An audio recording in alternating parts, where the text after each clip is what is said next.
안녕하세요. 제나리로의 할 말 제나리 변호사예요.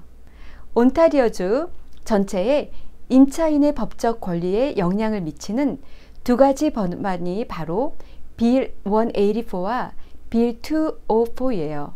이번 주와 다음 주는 이 두 법안 중 빌 184에 대해 알아야 할 사항과 법적 권리에 대해 살펴보겠어요.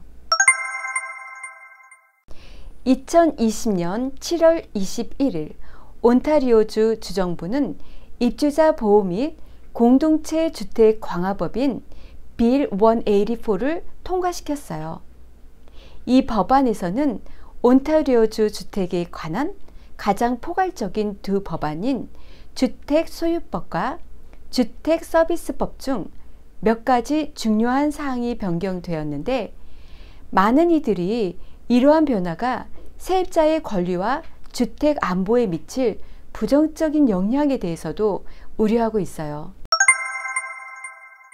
우선 빌 184가 세입자들에게 유리하게 작용할 수 있는 점에 대해서 알아볼게요. 빌 184는 악의적으로 세입자들을 쫓아내는 집주인들에 대한 벌금을 인상했는데, 이 벌금은 크게 두 가지 시나리오에 적용돼요. 첫 번째는 집주인이 자신과 가족 또는 새로운 구매자가 입주한다는 이유로 세입자를 쫓아내는 경우로, 일단 세입자가 이사 후 집주인이나 가족 구성원 또는 새로운 구매자가 이사하지 않고 건물을 매각하거나 더 비싼 가격에 재임대하는 것을 말해요.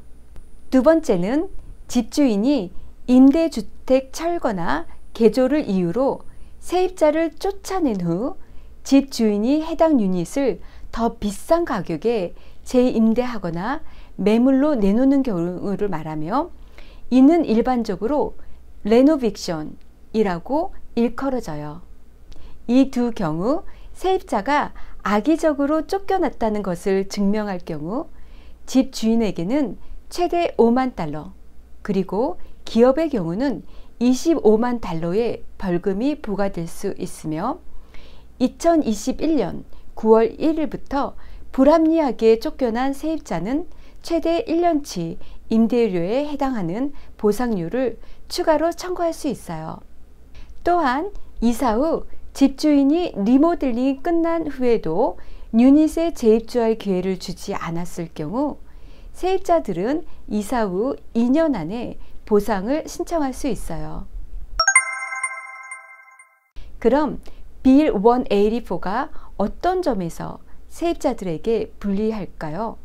빌 184는 이전의 주택소유법에 따라 세입자의 권리를 보호하던 내용을 상당 부분 삭제했으며, 중요 사항은 다음 5가지로 정리할 수 있어요.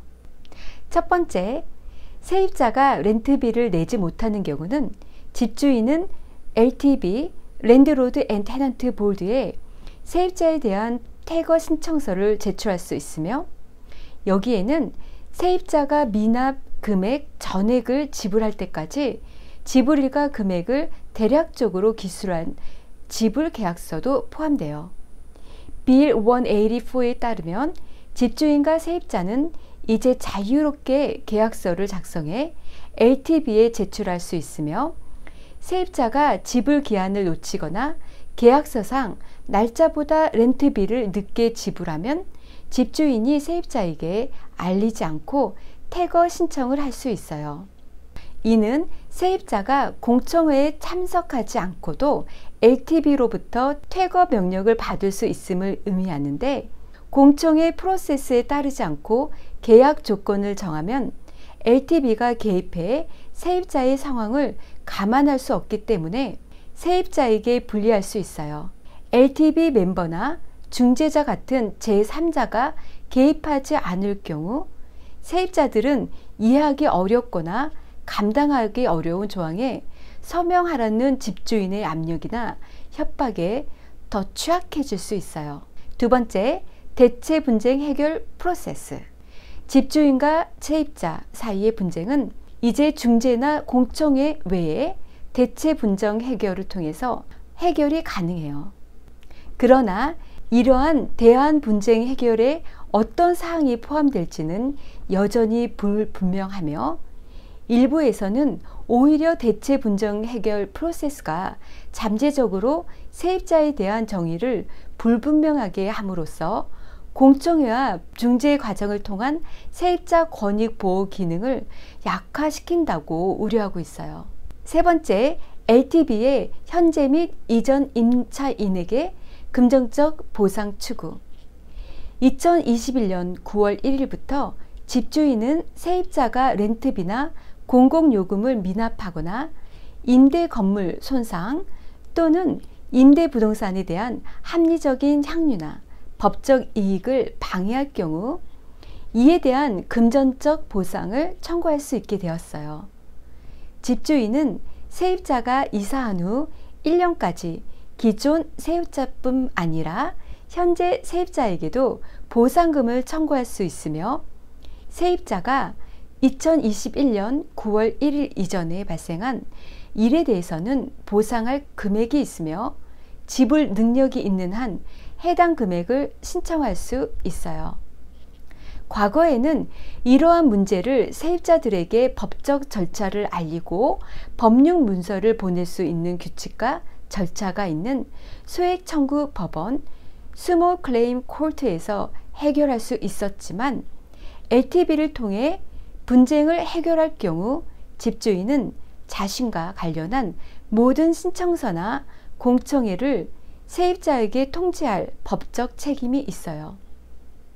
예를 들어 집주인이 이전 세입자의 새 주소를 몰라서 공청회에 대한 사항을 통지하지 않으면 세입자는 공청회에 참석하지도 못하고 그 문제에 대해 모르는 상태로 집주인이 집행명령을 얻어낼 수도 있다는 거죠. 이러한 내용을 통지받은 세입자는 법률 자문을 받아야 하므로 법률단체나 CRA, Center for Equity Right in Accommodation의 법적 자문을 구해야 해요.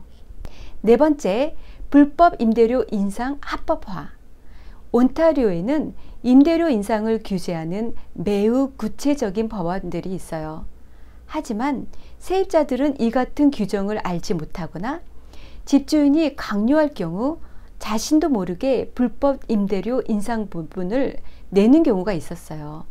빌 184 이전에는 세입자들이 언제든지 LTV의 불법 임대료 인상분에 대해 이의를 제기할 수 있었으며 불법적인 임대료 인상은 결코 정당화될 수 없었어요. 하지만 빌 184는 세입자가 12개월 연속 불법 임대료 인상분을 지불하면 이것이 새로운 합법 임대료 금액이 되어 그 이후 세입자는 더 이상 불법 임대료 인상분에 대해서 이의를 제기할 수 없게 되었어요.